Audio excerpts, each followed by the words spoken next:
tus brazos, quiero tus manos sentir. Cuando allá esté tu sonrisa, veré por siempre. Quiero en tus brazos vivir.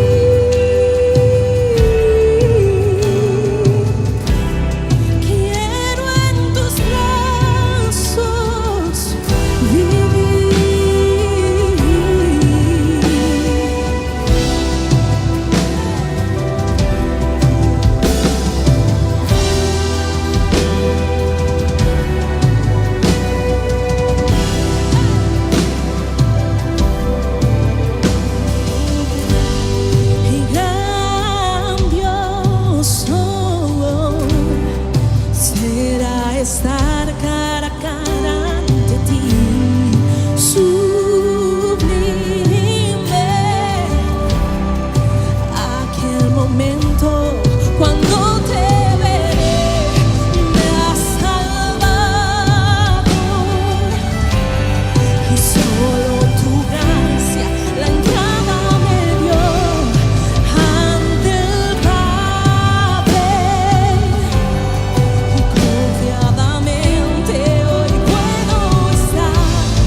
sin ti. Cuando haya ese tu sonrisa, veré por siempre. Quiero en tus brazos vivir. Cuando haya ese hacia ti, yo correré a tus brazos. Quiero tus manos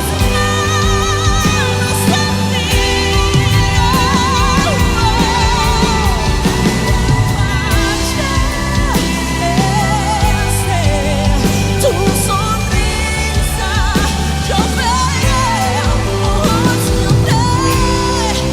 Quiero en tus brazos vivir. Quiero en tus brazos vivir eternamente, aferrado a tu corazón, aferrado a tu amor, eternamente,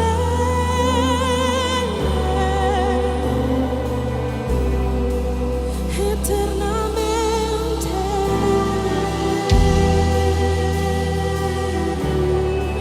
en tu corazón, Jesús.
Bienvenidos a nuestra celebración. Saludamos a todos los que se conectan en esta hora.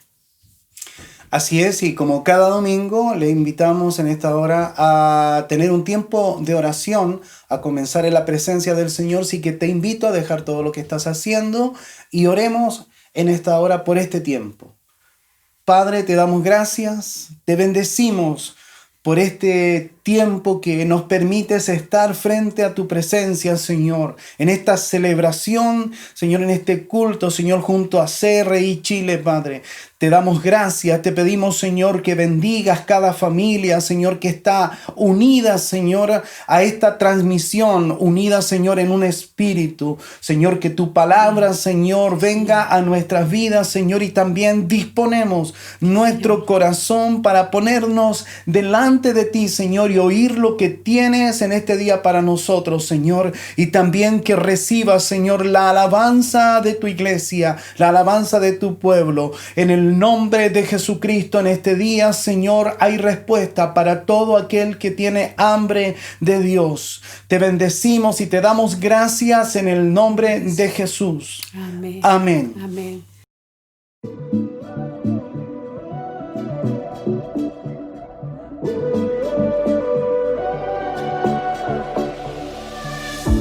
Cuando oscurece y el miedo crece, escucharé tu voz.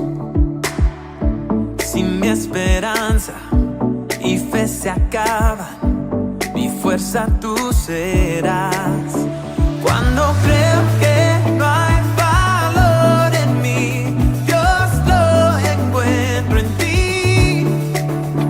No me rendiré, pues sé que tú nunca me dejarás, nunca me dejarás. Tu amor me cautivó, nunca estás lejos. Siento resonando como un eco. Tu amor me cautivó, nunca estás lejos. Lo siento resonando como un eco en mi corazón.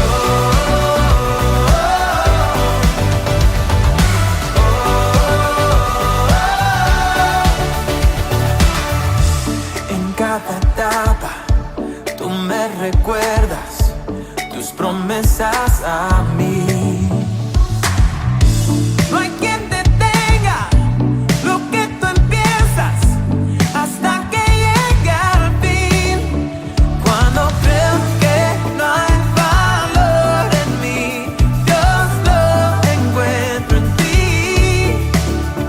No me rendiré, pues sé que tú nunca me dejarás, nunca me dejarás. Tu amor me cautivó, nunca estás lejos. Siento resonando como un eco.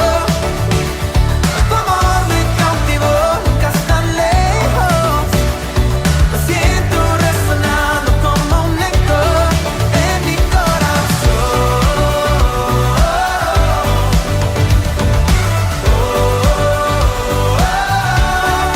En mi corazón.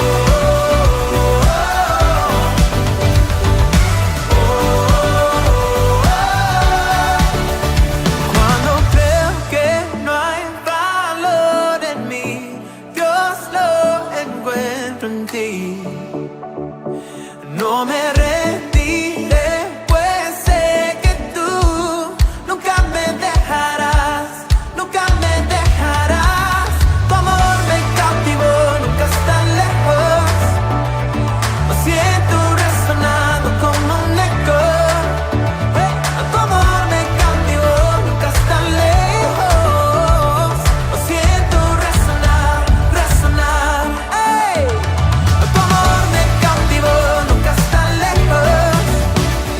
Lo siento resonando como un eco.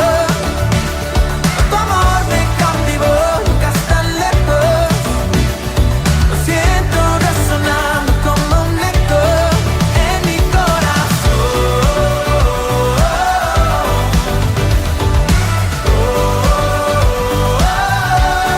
En mi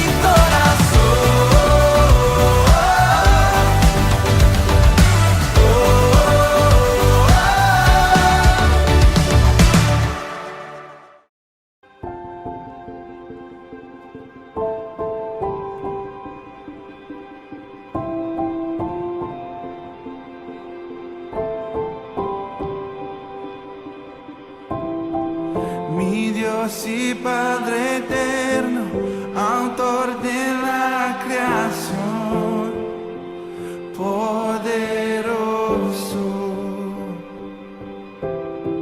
Tu espíritu intervino, el verbo se encarnó. Cristo, tú salvas. Creo en nuestro Dios el Padre, en su Hijo Cristo el Rey. Creo en el Espíritu Santo, Dios tres en uno.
gracia que me redimió, del lodo me sacó, mis pasos afirmó, su nombre él me dio, mi corazón restauró. Eres el rey, de rodillas proclamo tu gloria.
pecado borró y tu gracia triunfó.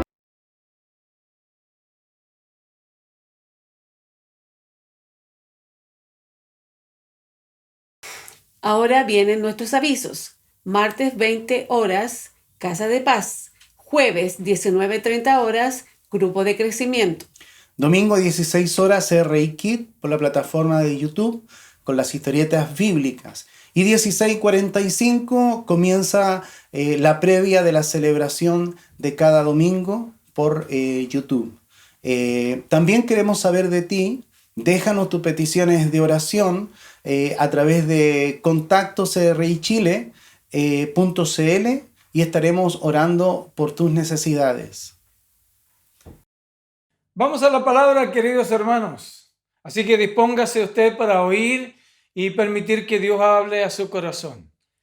El título de esta palabra es la sabiduría y el conocimiento. Primera de Corintios, capítulo 1, del verso 18 al 25. En esa sección nos vamos a ubicar y vamos a trabajar. El lenguaje de la cruz es ciertamente un absurdo para los que van por sendas de perdición. Mas para nosotros, los que estamos en camino de salvación, es poder de Dios. Lo dice la Escritura: destruiré la sabiduría de los sabios y haré fracasar la inteligencia de los inteligentes. ¿Quién se atreverá a presumir de sabio, de maestro o de investigador de este mundo? ¿No ha demostrado Dios que la sabiduría de este mundo es pura necedad? En efecto, el mundo con su sabiduría sobre Dios no ha llegado a conocer a Dios a través de esa sabiduría. Por eso, Dios ha decidido salvar a los creyentes a través de un mensaje que parece absurdo. Porque mientras los judíos piden milagros y los griegos buscan sabiduría, nosotros anunciamos a Cristo crucificado, que para los judíos es una piedra en que tropiezan y para los paganos es cosa de locos. Pero para los que Dios ha elegido, sean judíos o griegos, ese Cristo es poder y sabiduría de Dios, por lo que en Dios parece absurdo, es mucho más sabio que lo humano. Basta, hermanos, con que se fijen en cómo se ha realizado su propia elección. No abundan entre ustedes los que el mundo considera sabios, poderosos o aristócratas. Al contrario, Dios ha escogido lo que el mundo tiene por necio para poner en ridículo a los que se creen sabios. Ha escogido lo que el mundo tiene por débil para poner en ridículo a los que se creen fuertes. Ha escogido lo sin importancia según el mundo, lo despreciable, lo que nada cuenta para anular a quienes piensan que son algo. De este modo, ningún mortal podrá alardear de algo ante Dios que a usted lo ha injertado en Cristo Jesús, convertido para nosotros en sabiduría divina, en poder salvador, santificador y liberador. Así que, como dice la Escritura, si de algo hay que presumir, que sea de lo que ha hecho el Señor. Oremos. Señor, queremos darte gracias, Padre, por este tiempo, Señor, en que podemos ponernos frente a la palabra y queremos pedir que tú hables a nuestro corazón, que tú ministres, Señor, a nuestra vida, que tú suplas nuestras necesidades, porque creemos que tu palabra, el consejo, Señor, y tu persona cubren todas las necesidades de un creyente. Señor, te damos gracias y oramos en el nombre de Jesús. Amén, Señor. Amén. Déjeme hacer una panorámica de Corintios. La carta de Pablo y en especial Corintios tienen algunos de los pasajes más conocidos y queridos por los cristianos de todos los tiempos, como el himno al amor, como la institución de la Cena del Señor y la exposición de la resurrección. Además tiene una palpitante actualidad y presentan a la iglesia un desafío inquietante que es tan contextual para este tiempo. Corintios, como la llamaba Ferrar, un historiador, era la feria de las vanidades del mundo antiguo. La llamaba el puente de la Grecia. Alguien la llamó el salón de la Grecia. Pero Corintio tenía otra cara.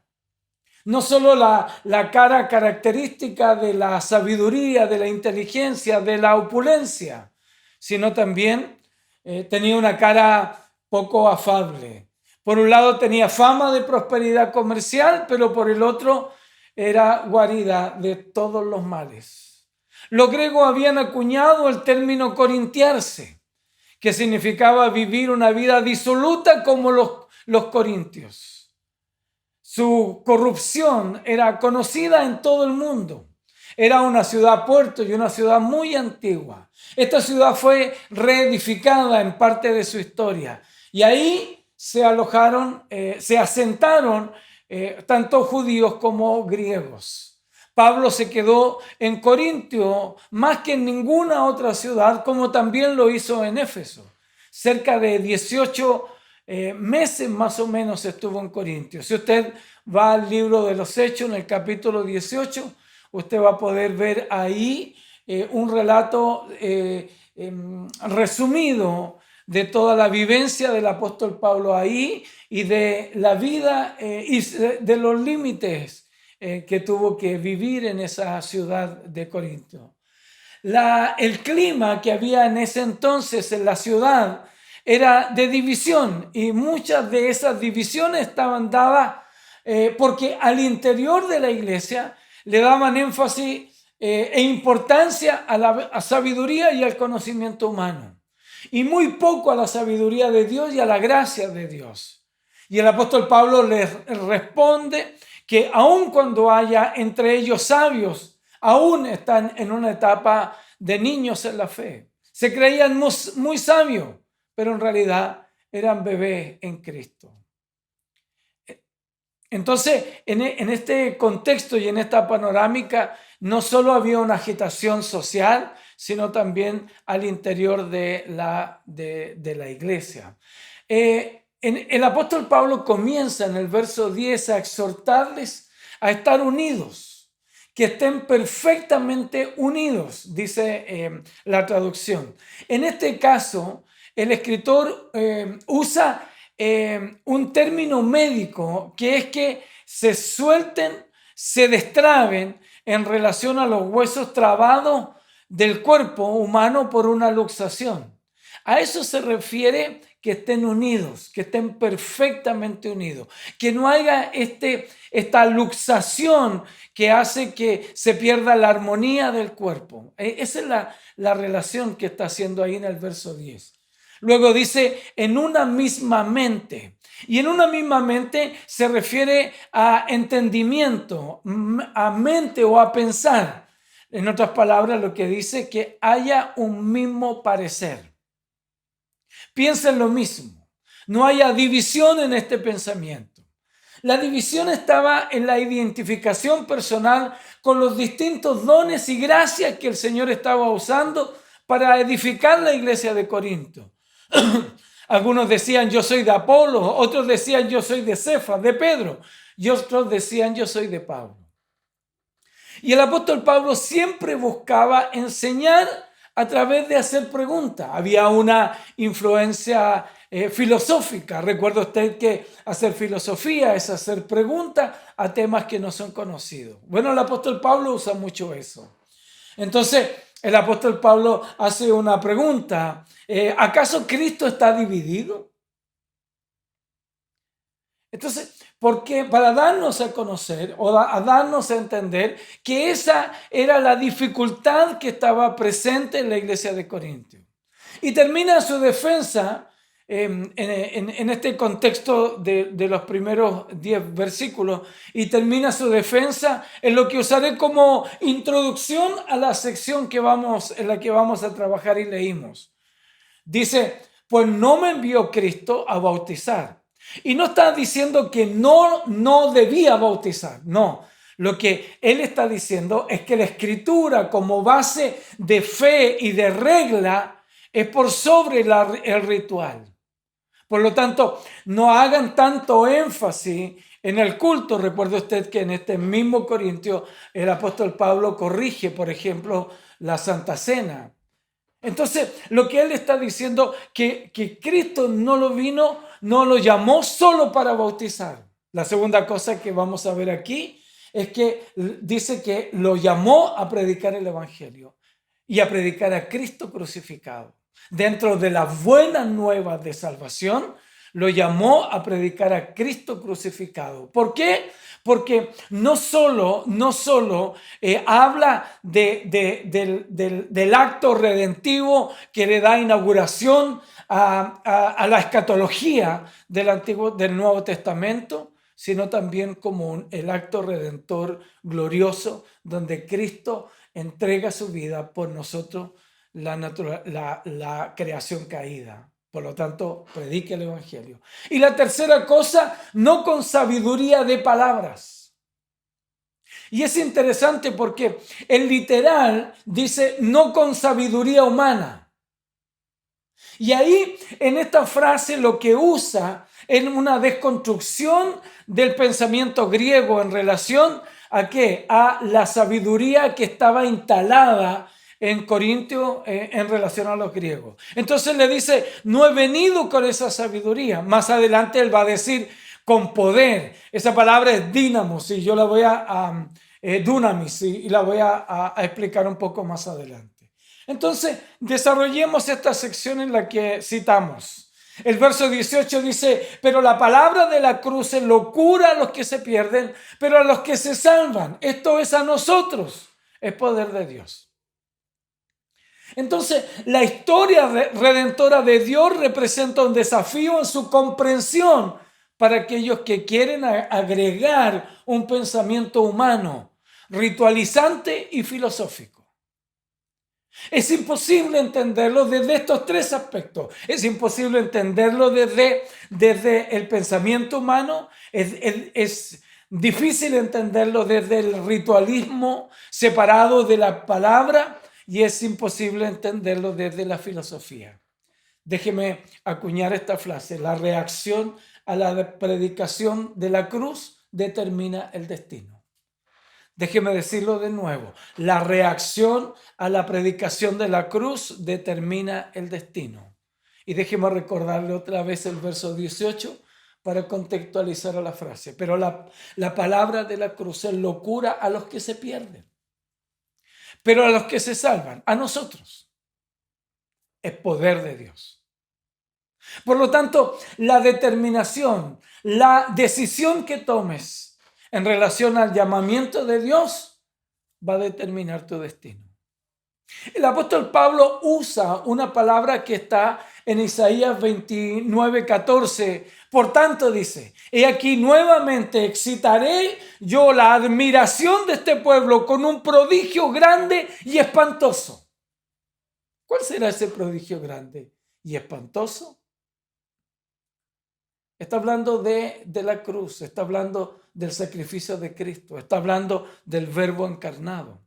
Y él dice lo siguiente, porque perecerá la sabiduría de sus sabios y se desvanecerá la inteligencia de los entendidos. ¿Por qué? Porque el concepto de la cruz en la historia redentiva del hombre es algo que ya dije que no se puede dilucidar ni entender si no es a través de la revelación de la Escritura.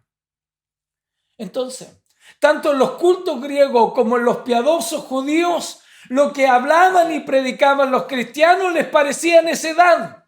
Al citar estos versículos de Isaías hace demostrar que la mera sabiduría humana está definitivamente inclinada al fracaso. No es posible el entendimiento humano en relación a la historia de la redención. Porque con toda la sabiduría que el mundo dice tener, no ha podido llegar a conocer a Dios. Y sigue buscando a tientas, a ciegas. Sigue tratando de explicar los procesos humanos. Sigue tratando de explicar el origen del hombre y lo hace a tientas porque lo hace alejado de la verdad de Dios. Déjeme hacer un punto de inflexión aquí. Porque ni la ciencia ni la política podrá satisfacer al hombre, ni le dará las respuestas al hombre. Por lo tanto, déjeme decirle algo, no entre en este clima político donde se levantan distintos discursos que quieren empujar a la iglesia a la política. No, por favor, no ceda. Porque en esa arista, ¿no? O en esa esfera de la sociedad es que Dios no se va a revelar. Dios se va a revelar a través de la Escritura. Dios se va a revelar en un corazón que es rendido a Cristo y a su verdad. A un corazón que permite que Cristo venga a vivir en su vida. Por una razón muy sencilla, porque el apóstol Pablo dice que las cosas de Dios se han de discernir espiritualmente. Por lo tanto, el razonamiento humano es incapaz de discernir las cosas de Dios. Por lo tanto, déjeme ratificar esto, por favor, porque ni la ciencia ni la política podrá satisfacer al hombre y la predicación del Evangelio es completa, es pertinente y es para el hombre en esta actualidad. Déjeme acuñarlo con esta frase: la búsqueda a través de esos medios lo que hace es seguir afirmando que el hombre es incapaz de buscar a Dios y salvarse por sí mismo. Si queremos, déjenme por favor insistir, si queremos nosotros buscar en el conocimiento humano, si queremos buscar en la filosofía, si queremos buscar en la esfera política una respuesta de Dios, estamos perdidos. Lo que necesitamos es que la búsqueda en esos medios lo que hace es seguir afirmando que el hombre es incapaz de buscar a Dios y salvarse por sí mismo. Es una afirmación. Luego el verso 20 al 22 nos hace algunas preguntas que son interesantes y me encanta el apóstol Pablo cuando él nos quiere enseñar a través de preguntas. ¿Dónde está el sabio? ¿Dónde está el erudito? ¿Dónde el filósofo de esta época? ¿No ha convertido Dios en locura la sabiduría de este mundo? Entonces, lo que el apóstol Pablo hace en relación a esto, está interpelando a través de preguntas, está interpelando en el contexto judío-griego, está interpelando la sabiduría. Dígame, ¿dónde queda? Los sabios, los eruditos, los filósofos, ¿a dónde quedan? Frente al mensaje de la cruz. ¿Dónde quedan frente a todo el argumento que pudieran ellos tener? ¿Dónde queda? Frente a la sencilla predicación del Evangelio. Entonces sigue diciendo el apóstol, ya que Dios en su sabio designio dispuso que el mundo no lo conociera, no conociera a Dios mediante la sabiduría humana. Tuvo a bien salvar mediante la locura de la predicación a los que creen. Los judíos piden señales, milagros y los gentiles buscan sabiduría. Esas eran las condiciones que se le presentaban al apóstol a la hora de predicar en una iglesia que estaba dividida entre judíos y gentiles. Entonces, mire, déjeme hacer esta pregunta. ¿Qué hacía que estos dos grupos se volvieran locos con la predicación del Evangelio? Y déjeme hacerlo contextual. En este sentido, ¿qué hace que la gente esté tan enrabiada con el mensaje de Cristo en este tiempo? Entonces, mire, por favor, déjeme darle algunas ideas de esto. Cabe notar que la filosofía y el pensamiento griego se desarrollan en el siglo V y en el siglo VI antes de Cristo. O sea, la aparición de Cristo todavía había un auge en el pensamiento filosófico griego. Por lo tanto, la aparición de Cristo ahí está en medio de una efervescencia en relación a todo el planteamiento filosófico que nosotros ya podemos ver de Aristóteles, Platón y Plutarquio y todos aquellos que fueron famosos. Entonces, déjeme responder a esta pregunta con 4 grandes sermones del libro de los Hechos. ¿Qué hace que un judío, qué hace que un griego quede loco, hermano? Perdónenme la expresión, quede loco con una predicación tan profunda, pero sencilla a la vez, de la cruz. La primera es que se anuncia que el gran momento prometido por Dios ha llegado. Por eso que dice, el cumplimiento de la palabra del profeta Joel había venido. Y lo vemos en el capítulo 2 del libro de los Hechos, el derramamiento del Espíritu Santo. Por eso que el libro de Joel dice que en los últimos tiempos derramará de su Espíritu sobre toda carne. Y por favor, déjeme explicarle esto desde el punto de vista teológico. ¿Por qué? Porque la resurrección de Cristo y el derramamiento del Espíritu Santo lo que hacen es inaugurar un tiempo escatológico, un tiempo apocalíptico. ¿Sabe por qué? Porque inaugura los últimos tiempos. Para el mundo teológico y bíblico, los últimos tiempos son cuando Cristo es muerto, es crucificado, muerto y resucitado, y cuando el Espíritu Santo viene en el día de Pentecostés. Ahí comienzan los últimos tiempos. Nosotros estamos viviendo los últimos tiempos, esperando el regreso, el retorno de Cristo el Señor. Para ellos es una locura porque lo habían oído en la ley, lo habían oído en los profetas, lo habían oído en el tiempo de los jueces, lo habían oído en el tiempo de los reyes, lo habían oído en el tiempo antiguo, pero en este momento estaban frente a una palabra que se había cumplido en Cristo. Entonces para ellos era una explosión en su mente, en su liturgia, en su tradición. Y por eso que se volvían locos con esto. Y la predicación era sencilla: arrepentíos y bautícese cada uno de vosotros en el nombre de Jesucristo para perdón de pecado y recibiréis el don del Espíritu Santo. Era sencillo, profundísimo, pero sencillo, que les explotaba la cabeza y rasgaban sus vestiduras. La segunda cosa es que se presenta un resumen de la vida y obra de nuestro Señor Jesucristo ahí en el capítulo 3, en el verso 12 al 26 del libro de los Hechos. Hay un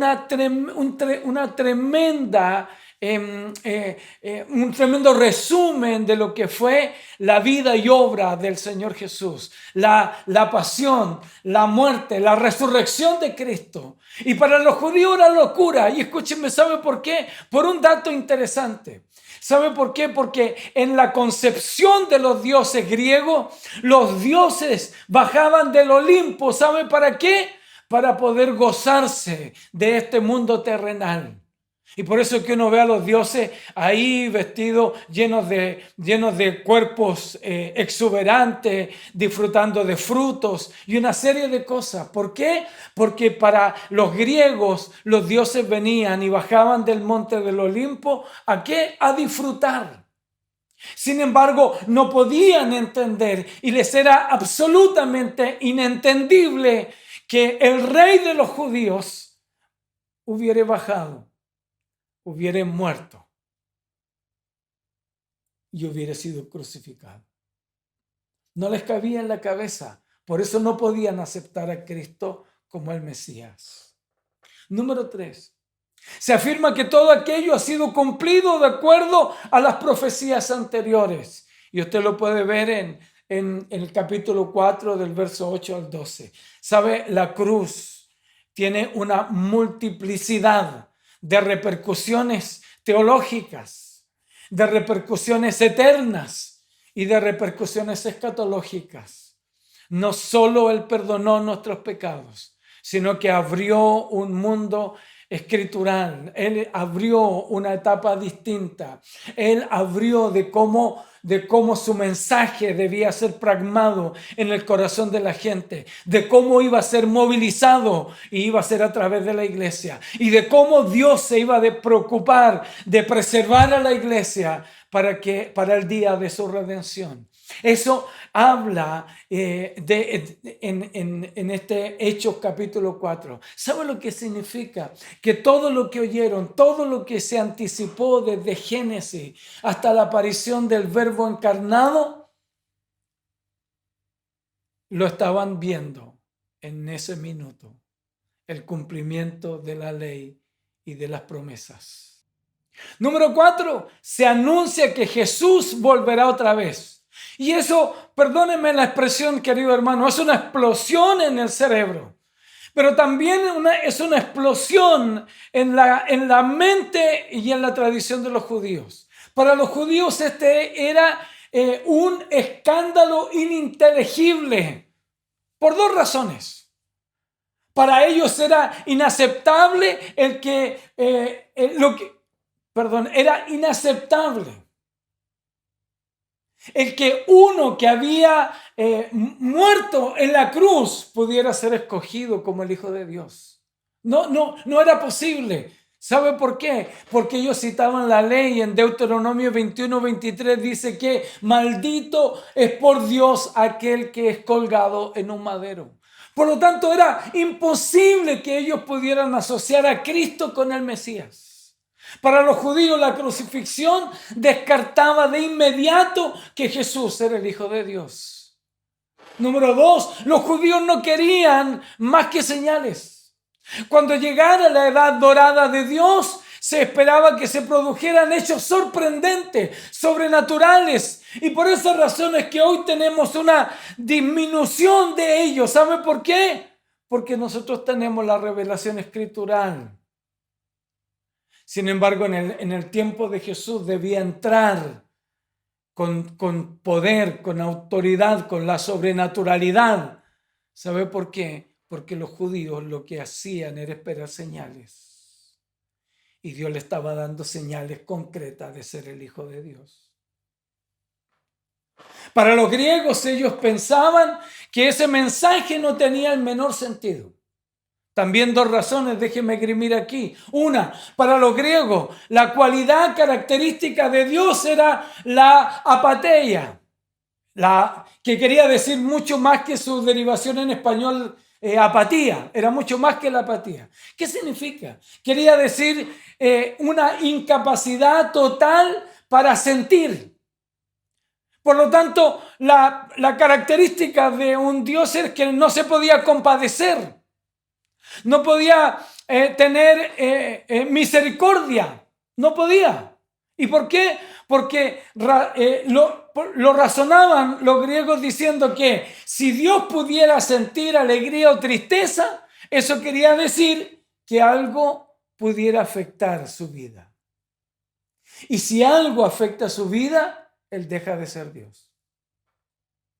Así que Dios debía ser incapaz de sentir algo para que nada le pudiera afectar. Eso decían los griegos. Un Dios doliente, un Dios doliente para los griegos era una contradicción.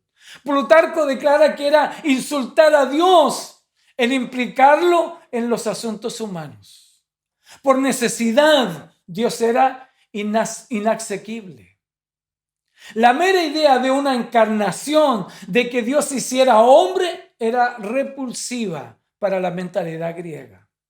Además, en la concepción griega de los dioses, estos bajaban a disfrutar, como ya dije, en el mundo visible. Por lo tanto, ellos no venían a sufrir. La segunda cosa del pensamiento griego es que los griegos buscaban la sabiduría, la palabra sofista, ¿no? Que se deriva de sofisticado, de reducir. Nosotros la conocemos hoy día por sofista, por reducir, ¿no? Por sofisticar algo, por hacerlo más simple, ¿no? Sin embargo, el concepto inicial de sabiduría, de sofista, venía del griego que quería decir sabio. y llegó a significar una persona lista de mente y astuta de lengua, de retórica alucinante y persuasiva. Por lo tanto, no vieron en Cristo el Señor una persuasión tan sofisticada. Por lo tanto, estas dos concepciones hacían rechazar el sacrificio de Cristo y su predicación. Déjeme hacer algunas aplicaciones aquí.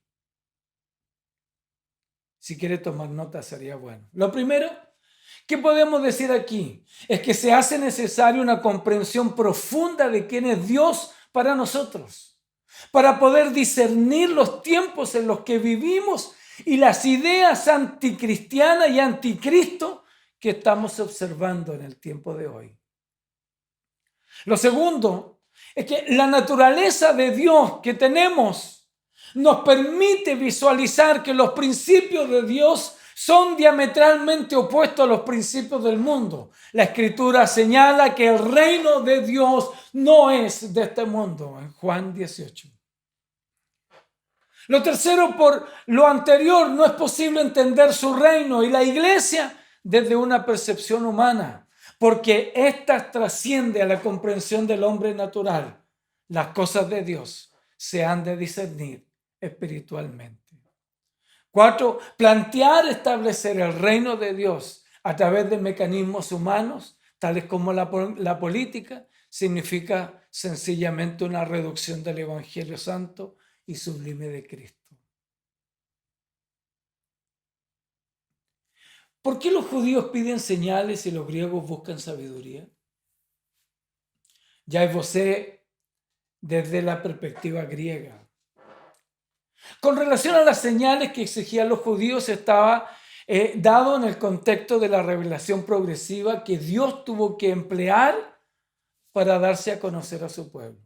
Toda vez que no había la revelación escritural que tenemos hoy. Hoy la demanda de señal está muy bañada de un elemento místico de la relación espiritual que podemos tener con Dios. Hoy día la escritura, la inerrancia de la escritura, la revelación progresiva pragmada en la escritura nos debe permitir y ser suficiente para poder creer en la sobrenaturalidad de Dios, sin tener la necesidad de verla. Y ojo con esto, porque no estoy negando la sobrenaturalidad y las señales que Dios nos puede dar. Estoy diciendo que si creemos en Dios y conocemos a Dios, las señales serán solo una muestra más del poder de Dios. En el caso de los griegos, el pensamiento y el razonamiento era la forma de explicar todas las cosas, por lo que la filosofía buscaba responder a todas las preguntas existenciales y de funcionamiento que se fueron dando, por lo que lo sobrenatural era muy difícil de explicar para ellos. El verso 23 nos presenta un contraste en relación a todo lo que estamos hablando hasta aquí.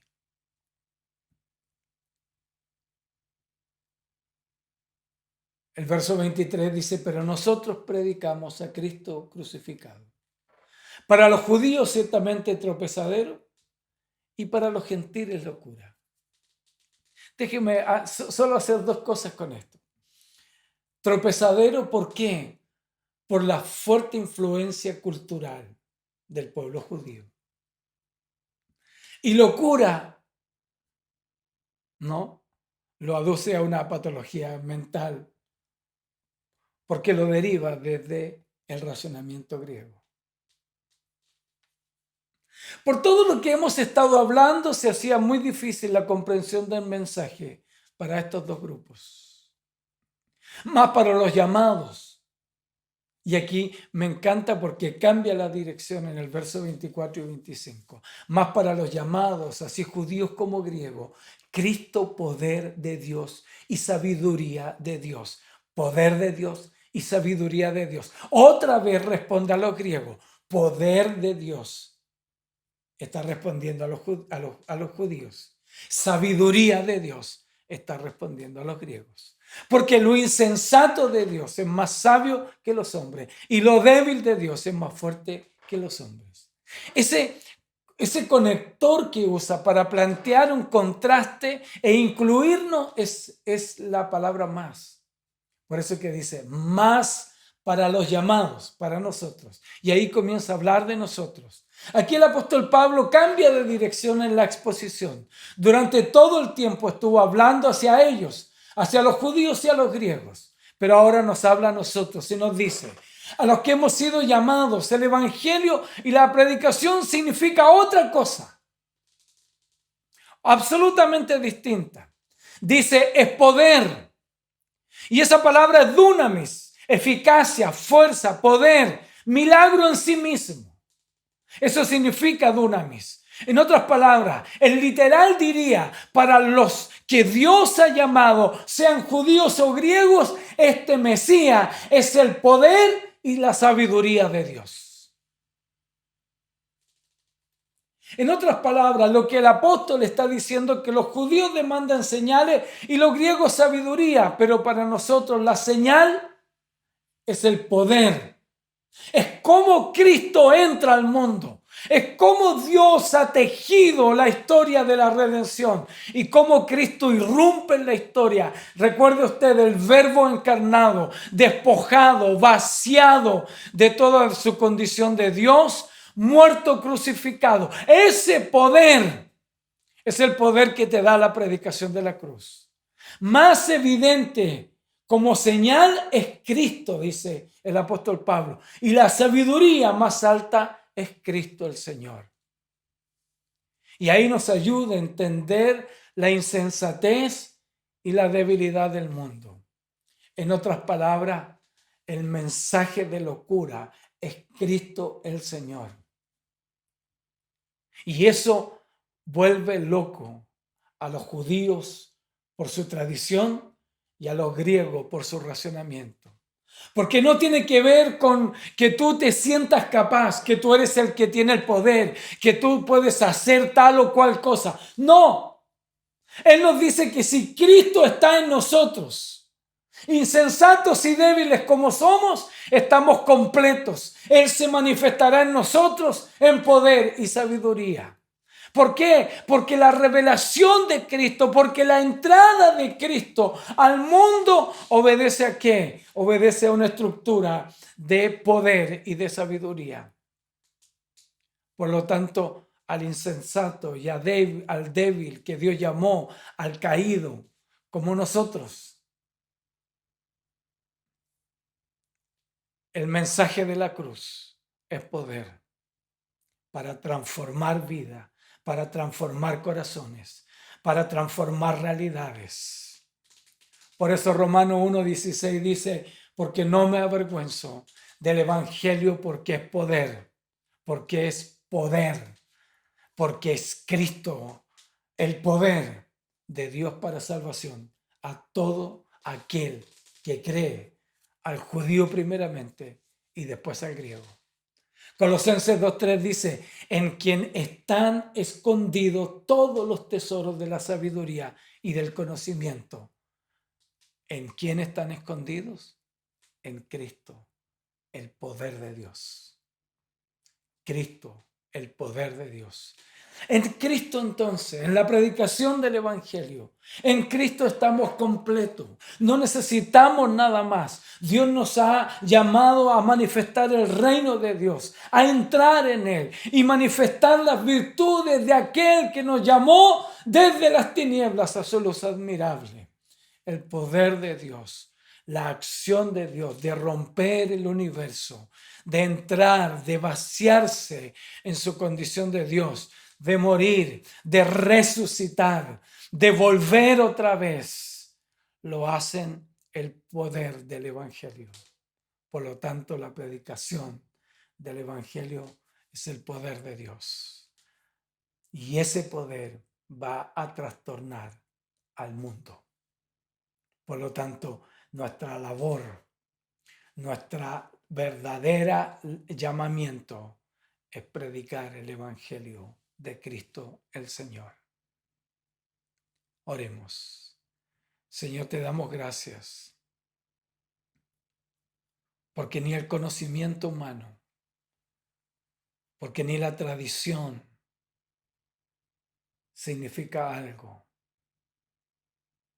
frente a la revelación del Dios invisible, frente a la revelación del Verbo encarnado, frente a la revelación del Verbo sufriente,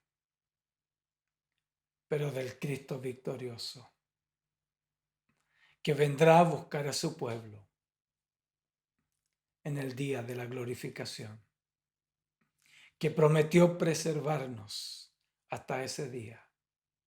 Señor, a ti sea la gloria. No hay ambiente, no hay política, no hay temor que nos pueda cambiar invariable esta verdad. Cristo el Señor guardará su iglesia hasta su venida. Gracias, Señor, en el nombre de Jesús. Amén. Amén.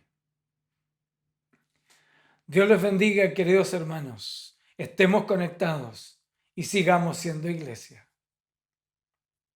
Voy sintiendo que hoy puede ser el día que tanto esperé para volver a ver lo que hace tanto tiempo encontré.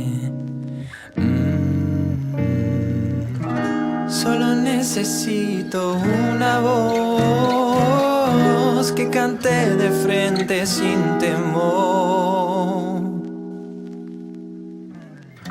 No dejaré morir la esperanza de encontrar una voz donde vivir.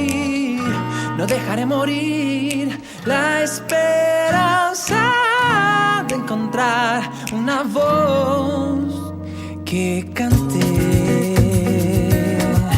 melodías de amor, letras con tanta pasión, armonías que vienen del corazón.